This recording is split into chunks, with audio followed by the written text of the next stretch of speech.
कुबेर का अहंकार। क्या आप जानते हैं कि कुबेर कौन थे? कुबेर रावण के भाई थे।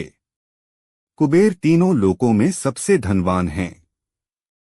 अभी भी किसी धनवान व्यक्ति को समाज के लोग कहते हैं कि उसके पास तो कुबेर का खजाना है। एक दिन कुबेर के मन में विचार आया कि उनके पास इतनी सारी संपत्ति है, परंतु बहुत ही कम लोगों को इसकी जानकारी है।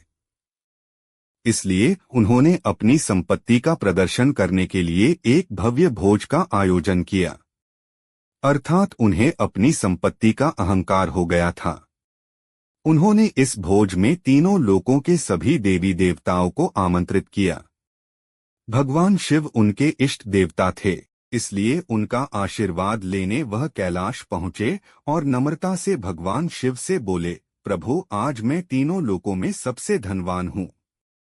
यह सब आप ही की कृपा है। मैं अपने निवास पर एक भोज का आयोजन करने जा रहा हूँ। कृपया आप परिवार सहित भोज में पधारने की कृपा करें।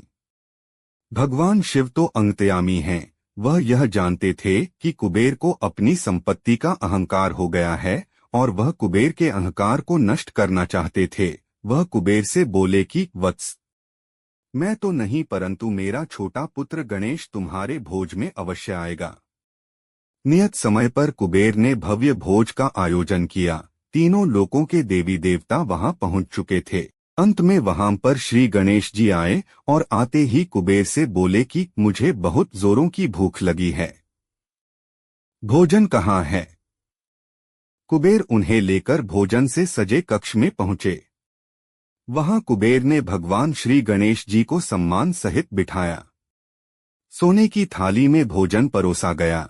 क्षण भर में ही गणेश जी ने थाली में परोसा हुआ भोजन ग्रहण कर लिया। दोबारा भोजन परोसा गया, उसे भी श्री गणेश जी ने क्षण भर में ही समाप्त कर दिया। तब भी श्री गणेश जी की भूख नहीं मिटी थी। बार बार खाना परोसा जाता और क्षण भर में गणेश जी उसे समाप्त कर देते।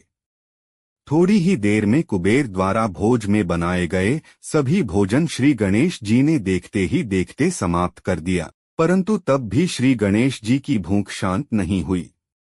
वह रसोई घर में पहुंचे और वहां भोजन बनाने के लिए रखा सारा कच्चा सामान भी खा गए, तब भी उनकी भूख नहीं मिटी।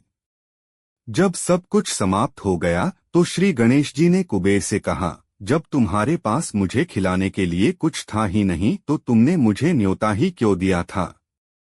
श्री गणेश जी का यह प्रश्न सुनकर कुबेर का अहंकार चूर चूर हो गया।